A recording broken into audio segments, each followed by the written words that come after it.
மக்களுக்கு நல்லது பண்றதுக்கு அரசியலுக்கு வாங்கடா, கொலை அடிக்கிறது கொலை பண்றதுக்கு அரசியலுக்கு. உலக தமிழர்களுக்கு வணக்கம். நான் உங்கள் வெங்கிரத்னம்.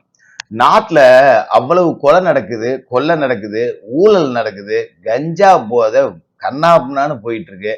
இதையெல்லாம் பத்தி இந்த மீடியாக்காரர்கள் பேசுங்கடான்னா விஜய் பின்னாடி விளக்க தூக்கிக்கிட்டே அலைகிறாங்க. எடுத்த உடனே எனக்கு கோபம் வருது. இப்படிதான் வார்த்தைகளை பயன்படுத்த முடியும், வேற வழி இல்லை. இப்ப விஜய் அவர்களுடைய மனைவி நேத்து விவாகரத்து கொடுத்தாங்க அப்படின்னு செய்தி. இது டிசம்பர் மாசம் வந்தது. அதை நம்ம ஃபுல் டீட்டெயிலா பார்ப்போம். நேத்து ஏன் அது தேவை இருக்கு அப்படிங்கிறத. அதுக்கு முன்னாடி உலகத்திலேயே கேவலமான அரசியல் அப்படின்னா இந்தியாவில் நடக்கிறது, இந்தியாவிலேயே கேவலமான அரசியல் அப்படின்னா தமிழ்நாட்டில் நடக்கிறது, தமிழ்நாட்டிலேயே கேவலமான அரசியல் அப்படின்னா திமுக காரம் பண்ற கேடுகட்ட அரசியல் அப்படின்னு தான் இதை நம்ம எடுத்துக்க முடியும். விஜய் ஒரு நடிகையோட கெட் டுகெதர் லைஃப்ல இருக்காரு. அதாவது திராவிட பாஷையில திருமணம் கடந்த உறவுல இருக்காரு. அதனால நான் டைவர்ஸ் கேட்கிறேன் அப்படின்னு சொல்லிட்டு விஜய் அவர்களோட மனைவி சங்கீதா டைவர்ஸ் அப்ளை பண்ணியிருக்காங்க செங்கல்பட்டு கோர்ட்ல. இது எப்ப நடந்துச்சு அப்படின்னா டிசம்பர் மாசம். இப்ப ஏன் அது வரணும்? வெக்கமாவே இல்லையாடா உங்களுக்குலாம்? நம்ம தமிழ்நாட்டு மீடியாக்காரர்களை தான் கேட்கிறேன். ஏன்னா திமுக இவ்வளவு கேவலங்களை அரங்கேற்றுது. 507 வாக்குறுதியை கொடுத்துட்டு ஒன்னையும் கிழிக்காம இங்க நாங்க அறுத்து தள்ளிட்டோன்னு பேசிக்கிட்டு இருக்காங்க. அதையெல்லாம் எடுத்து பேசுறதுக்கு உங்களுக்கு நேரம் கிடையாது. இத கொடுமையோட உச்சம் என்னன்னா, இந்த நியூஸ் 24 தமிழ்ஸ் அப்படின்னு சொல்லிட்டு ஒரு சேனல்ல ஒரு பத்திரிகையாளரை அடிச்சு வெளுத்து விட்டான் ஒரு திமுக எம்எல்ஏ பழனியாண்டி. சட்டவிரோத குவாரியை போய் படம் எடுத்ததுக்காக வச்சு அடின்னு அடிச்சு அந்த பத்திரிகையாளர்கள் மேலேயே கேஸ் போடுறாங்க. அந்த நிறுவனத்தோட தலைமை செய்தியாளர் நெல்சன் சேவியர்னு ஒரு 200 ரூபா கொத்தரிமா இருக்கான். அவனா அதை பத்தி வாயை திறக்கவே இல்லை. வானத்துக்கும் பூமிக்குமா நேத்து குதிக்கிறாங்க. ஐயோ விஜய் அப்படிப்பட்டவர், விஜய் இப்படிப்பட்டவர். பர்சனலா பேசணும்னு வச்சுக்கீங்களேன், காரி மூஞ்சில துப்புற மாதிரி இருக்கும் உங்களோட பர்சனல்லாம். உங்களுக்கு பழைய வீடியோ ஒண்ணு ஞாபகம் இருக்கா அப்படின்னு தெரியல. நடிகை, மூத்த நடிகை ஆச்சி மனோரமா அவங்க மறைஞ்சிட்டாங்க. அவங்களுக்கு ஒரு பாராட்டு விழா அப்படிங்கிறது நடக்குது. அந்த பாராட்டு விழாவில் போய் ஆட்சி அப்படி நடிச்சாங்க இப்படி நடிச்சாங்க அப்படின்னு பழம்பெருமைகள் எல்லாம் பேசி அவங்களை கௌரவப்படுத்தி இருந்தோம் அப்படின்னு வச்சுங்களேன், அது நல்லா இருந்திருக்கும். இந்த முத்தமிழ் வித்த கருணாநிதி அங்க போய் என்ன தெரியுங்களா பேசினாரு? அவரு 2வது பொண்டாட்டி வச்சிருந்ததை பொண்டாட்டிக்கிட்ட மனோரமா தான் போட்டு கொடுத்துச்சான். வெக்கமே இல்லாம இதை பேசின கூட்டம்டா நீங்க. நீங்க அடுத்தவனுக்கு ஒண்ணுனது வானத்துக்கு பூமியாக குதிக்கிறீங்க. அந்த வீடியோ உங்களுக்கு ஞாபகம் இருக்கா? மேடையில மனோரமா உட்கார்ந்துருக்காங்க. மனோரமாவை புகழ்ந்து பேசணும், ஏன்னா அவங்களுக்கான பாராட்டு விழா தான் அவரு. மனோரமா என்ன செய்தார் தெரியுமா? ஒரு நாள் நான் அடிபட்டு மருத்துவமனையில் இருக்கிறேன். அப்போது என்னுடைய துணைவியார் ராசாத்தி அவர்கள் குலுங்கி குலுங்கி அழுதபடி மருத்துவமனைக்கு ஓடி வருகிறார்கள். அப்போதெல்லாம் நான் அவரோடு தொடர்பில் இருந்தது எனது மனைவி தயாளுக்கு தெரியாது.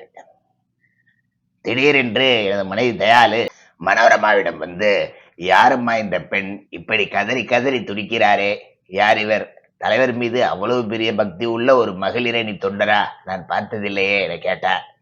அப்போது இந்த மனோரமா, அக்கா ஊருக்கே தெரியுமே, உங்களுக்கு தெரியாம போச்சு, இதுதான் ராசாத்தி அம்மா, உங்களோட சக்காலத்திம்மா, சக்காலத்தி, உங்க வாழ்க்கைய கூறு போட வந்தா அப்படிங்கிற மாதிரி இவர் பில்டப் கொடுக்குறாரு மனோரமாவுக்கு. இதை கேட்டுட்டு மனோரமா ஒரு பக்கம் சிரிக்க, தயாளு ஒரு பக்கம் சிரிக்க, ராசாத்தி ஒரு பக்கம் சிரிக்க, தான் பெரிய சாதனை பண்ணிட்டதா கருணாநிதி சிரிச்சுக்கிட்டு இருக்க. உடன்பிறப்புகள் 200 ரூபா கொத்தரிமைகள், சூப்பர்ரா தலைவர், சூப்பர்ரா தலைவர், சூப்பர்ரா தலைவருங்கிறானுங்க. அது என்னடா உங்க தலைவர் அவரோட மனைவிக்கு தெரியாம இன்னொன்னு வச்சிருந்தா அது சூப்பர்ரா சூப்பர்ரான்னு கை தட்டுவீங்க. விஜய் மேல அவரோட மனைவி ஒரு புகார் கொடுத்தா, சே இவ்வளவு மோசமானவரா விஜய் அப்படின்னு சொல்லுவீங்க. அது ஏன்னா எல்லா விஷயத்திலுமே உங்களுக்கு ரத்தம், மத்தவங்களுக்கு தக்காளி சட்னியா? வெக்கமா இல்ல? சரி, அவர் ஒரு உறவுல இருக்காரு அப்படின்னு ஒரு மனைவி சொன்னாங்க அப்படின்னே வச்சுப்போம். சரி, பர்சனல் நோண்டி பார்த்தா நார்மேடா எல்லாரோட ஒரு பர்சனலும். விவாகரத்து தானே கேட்டாங்க. விஜய் ஒரு நடிகையோட கெட் டுகெதர் லைஃப்ல இருக்காருன்னு தானே சொன்னாங்க. இல்ல கூப்பிட்ட நடிகை வரல அப்படின்னு பால் டாயிலா குடிச்சாரு. ஒரு கட்சி தலைவனா கேவலம் ஒரு பொம்பளையா பால் டாயில் கொடுக்குறியா அப்படின்னு சொல்லிட்டு நாம திட்டலாம், சாத்தியம் இருக்கு. உன்னை கொண்டாடிக்கிட்டு இருக்கான் நூத்துக்கணக்கான தொண்டை, லட்சக்கணக்கான தொண்டை, கேவலம் ஒரு நடிகைக்காக நீ பால் டாயில் குடிக்கிறியா, இதெல்லாம் நியாயமாயா அப்படின்னு கேட்கலாம். பட் அப்படி எதுவுமே நடக்கலையா?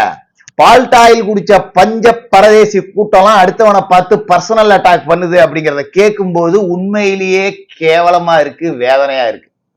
உங்க முதுவ பாருங்கடா, 1008 அழுக வச்சுக்கிட்டு அடுத்தவங்க கதைக்கு ஆட்டிக்கிட்டு உக்காந்துருக்கீங்க. இதுல இந்த மீடியாக்காரர்களுக்கு இதுல என்ன தேவை இருக்கு? ஏன் இது வெளியே வந்தது? இங்கதான் ட்விஸ்டே இருக்கு. காங்கிரஸ் டிவிகேவோட போறது அப்படிங்கிறது கிட்டத்தட்ட உறுதியாகி போச்சு. திமுக நம்பியது 3 முக்கியமான விஷயங்கள். 1, எப்பவும் போல அரசு ஊழியர்கள் ஆசிரியர்களோட வாக்கு.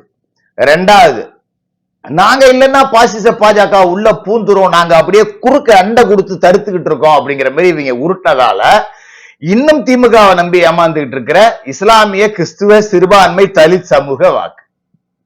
3வது, நாங்க 1000 ரூபாய் மகளிர் உரிமை தொகை கொடுத்துட்டோம், இப்ப 5000 கோடைகால தொகையோட சேர்த்து கொடுத்துட்டோம், இலவச மகளிர் விடியல் பயணத்தை கொடுத்து விடியலை கிழிச்சிட்டோம், வெல்லும் தமிழ் பெண்கள்னு மாநாடு நடத்தி அறுத்து தள்ளிட்டோம், பெண்கள் ஓட்டலாம் எங்களுக்கு தான். இதுதான் திமுகவோட வெற்றிக்கான சூத்திரமா இருந்தது. இத விஜய் இந்த சூத்திரத்துல சுண்ணாம்பு தடவிட்டார். என்ன காரணம் அப்படின்னா, கிறிஸ்துவ வாக்குகள் கிட்டத்தட்ட 70% மேல விஜய் அவர்களுக்கு போறது அப்படிங்கிறது உறுதியாயிடுச்சு. 2வது, இஸ்லாமிய சமூக வாக்குகளை கொத்தா ஓசியில வாங்கிட்டு இருந்தாங்க. இன்னைக்கு அதுல கொஞ்சம் விஜய்க்கு பிரிஞ்சு போகக்கூடிய வாய்ப்பு இருக்கு. குறைவான சதவீதமா இருந்தாலும் பிரிஞ்சு போகக்கூடிய வாய்ப்பு அப்படிங்கிறது இருக்கு. இவங்க அரசு ஊழியர்கள் ஆசிரியர்கள் இவங்க ஆண்டு கழிச்ச லத்தனத்துக்கு இவங்க கொடுத்த பொய் வாக்குறுதிகளுக்கு இவர்களுக்கு வாக்களிக்கவே மாட்டார்கள். ஓல்டு பென்ஷன் ஸ்கீம் ஓபிஎஸ் நாங்க கொண்டாடுறோம்னு சொல்லிட்டு இந்த ஒண்ணுத்துக்கும் போறாத பன்னீர்செல்வங்கிற ஓபிஎஸ் தான் கொண்டாந்து திமுகவில் வச்சிருக்காங்க. அதனால அரசு ஊழியர்கள் ஆசிரியர்கள் ஓட்டு போட மாட்டாங்க. அது கண்டிப்பா அதிமுகவுக்கு போயிடும் அந்த வாக்கு. மறுபக்கம் பெண்கள் வாக்கை நாம நம்பி இருந்தோம், அது விஜய்க்கு போக போகுதே, போதாத குத்தத்துக்கு காங்கிரஸையும் கூட்டிட்டு போறாங்களே, காங்கிரஸ் போற இடத்துல முஸ்லீம் வாக்கும் போயிடுமே, இப்ப இந்த பெண்கள் வாக்கை நாம திருப்பணும் திமுகவை நோக்கி அப்படின்னா விஜய பர்சனலா அட்டாக் பண்ணணும். எப்படி? கட்டின மனைவிக்கே அவர் விசுவாசமா இல்ல. கட்டின மனைவிக்கு விசுவாசமா இருக்கிற ஒத்த திமுக காரனை காட்டுங்கடா, நான் இதுக்கு பதில் சொல்றேன். யாரையுமே பர்சனலா அட்டாக் பண்ண கூடாது. நான் டிவிகேவுக்கு எதிராக அரசியல் நிலைப்பாடு டிவிகேவோட செயல்பாடு எல்லாம் சரியில்லைன்னு பேசியிருக்கேன். இன்னைக்கு நானே இதை சொல்றேன்னா பர்சனலா எதுக்கு யார் நோன்றீங்க? நீங்க உங்க பர்சனல் நாருமையா? அரசியல்ல யாரோட பர்சனல்? பெரிய கருப்பனோட பர்சனல பேசுவோமா? திருச்சி சிவா செருப்படி வாங்கின வரலாறு இருக்கு, அந்த பர்சனல பேசுவோமா? சசிகலா புஷ்பாவுக்கும் திருச்சி சிவாவுக்கும் என்ன தொடர்பு அப்படிங்கறத பேசுவோமா? பேசுனா நாரி போயிடும். உங்க கட்சியோட பர்சனல் எல்லாத்தையும் எடுத்து ஒன்னு பேசணும்னா நாரி போயிடும். அப்படிதான் இதை நம்ம எடுத்துக்க முடியும். அதே மாதிரி இந்த விவகாரத்துல இது ஃபேமிலி மேட்ரு. இது விஜய், சங்கீதா அப்படிங்கிற அவரோட மனைவி, நீதிமன்றம், இந்த 3க்கும் நடக்கக்கூடிய விவகாரம். இதுல நீதிமன்றம் என்ன தலையிட்டு தீர்ப்பு சொல்ல போதோ அப்படிங்கிறது தான். பட் ஏன் இப்ப இது வெளியில வருது அப்படின்னா, விஜய் மேல இந்த பர்சனல் அட்டாக் பண்ணா பெண்கள் மத்தியில விஜய்க்கு ஒரு கேவலமான எண்ணத்தை உண்டாக்கிடலாம். அப்ப பெண்கள் வாக்கை நம்ம பக்கம் திருப்பிடலாம் அப்படின்னு இது மீடியாக்களுக்கு பெண் நிறுவனம் கொடுத்த அசைன்மெண்ட். இல்லைன்னா டிசம்பர் மாதம் நடந்தது ஏன் இப்ப பிப்ரவரி வரைக்கும் வரணும்? அன்னைக்கு வெளியில வந்திருந்ததுன்னா இது பெரிய தாக்கத்தை ஏற்படுத்தாது. இப்ப எலெக்ஷன் நேரத்துல நாம கிளப்பி விட்டோம் அப்படின்னா தாக்கத்தை ஏற்படுத்தும்னு நினைக்கிறேன். உங்களுக்கு எல்லாம் ஒரு விஷயம் தெரியுமா? தேர்தலுக்கு 15 நாளைக்கு முன்னாடி பெரிய கருப்பன் அமைச்சரை ஐஸ் ஃப்ரூட் கொடுத்த வீடியோ வெளியே வந்தது பாத்தீங்களா? ஆனா அந்த பெரிய கருப்பன் தானே ஜெயிச்சாப்ல. மக்கள் பர்சனல் விஷயங்கள்லாம் யாரையும் எங்கேயும் நோன்றது இல்ல. பர்சனலை தொட்டா ஆளாளுக்கு முதுகு 1008 கிலோ அழுக்கு மூட்டை தொங்கிக்கிட்டு தான் இருக்கு. அதனால இதெல்லாம் தேர்தல் அரசியல்ல எடுபடாது. விஜய் விமர்சிங்க, கடுமையா விமர்சிங்க. அரசியல் ரீதியா என்ன காரணம் இருக்கோ எடுத்து விமர்சிங்க. இப்ப ஊழல் குற்றச்சாட்டுங்கிறது விஜய் மேல வைக்க முடியாது. ஏன்னா இதுக்கு முன்னாடி அவர் ஆட்சியில் இல்ல, வரிகட்டுல போல வரலன்னு விமர்சிச்சிங்க. பட் அதுல ஒரு உண்மை இருந்துச்சு, அதை நம்ம கடந்துதான் போறோம், ஏத்துக்கிட்டோம். விஜய் பண்ணையார் மாதிரி பண்ணையாரை விட்டு வெளில வர மாட்டேங்கிறார், விமர்சனம் பண்ணுங்க, ஏத்துக்கிட்டு போவோம், தப்பே கிடையாது. நீ பர்சனலை தொடுறேன்னா அப்ப ஓம் பர்சனல் ரொம்ப யோக்கியமா இருக்கா? அதாவது எவனா பத்தனோ அவன் மட்டும் என் மேல கல்லெறிங்கன்னு ஒரு கதை இருக்கும் தெரியுங்களா?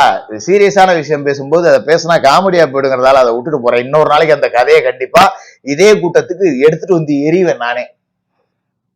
எதுக்கு பர்சனல் அட்டாக்கு? மீடியாக்காரர்களுக்கு அறிவு இல்ல.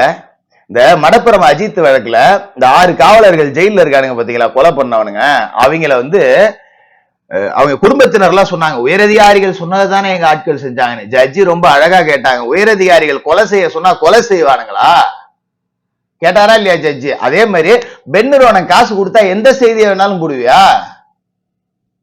இது ஒரு டைவர்ஸ் மேட்டர், வேலை முடிஞ்சு போச்சு. அதை நீ டிசம்பர் மாசத்துல போட்டிருக்கணும். செத்தையாவே 3 நாள் தான் கொண்டாந்து அழுகுறாங்க, 2வது நாள் அடக்கம் பண்ணிட்டு போயிடுறாங்கடா. நீங்க டிசம்பர்ல நடந்த சம்பவத்துக்கு பிப்ரவரி வரைக்கும் கொண்டாந்து ஒப்பாரி வச்சுக்கிட்டு இருக்கீங்க. பத்திரிகைகள் அப்படிங்கிறது ஜனநாயகத்தோட 4வது தூணா இருக்கணும். ஆனா நீங்க அறிவாலய கழிவறைக்கு தூணா இருக்கீங்க அப்படிங்கிறது ஆக சிறந்த கேவலம். உங்களையும் மக்கள் பார்த்துக்கிட்டு இருக்காங்க. திருப்பி உங்களுக்கும் இதே வெளுப்பு விழுவும். நியூஸ் 24/7 அடிச்சப்ப அந்த கமெண்ட் பூரா பாத்தீங்க, நல்லா முட்டு கொடுத்தீங்கல்ல, வாங்குங்கடா அப்படின்னு பத்திரிகையாளர்கள் அடிபட்டதை மக்கள் கொண்டாடுறாங்கன்னா திமுகவோட சேர்ந்து உங்களுடைய அழிவு காலமும் நெருங்கிருச்சு. நல்ல செய்திகளை போடுங்க, நாட்டுக்கு தேவையானகளை போடுங்க. தப்பு நடந்தா தட்டி கேளுங்க. அடுத்தவன் பெட்ரூமுக்கு விளக்க தூக்கிட்டு போகாதீங்க. என்னைக்காவது ஒரு நாள் விளக்க மாத்த எடுத்துக்கிட்டு மகளிர் துரத்த ஆரம்பிச்சிருவாங்க. தயவு செய்து மரியாதையோட நல்ல தேவையான செய்திகளை மட்டும் போடுங்க. தொடர்ந்து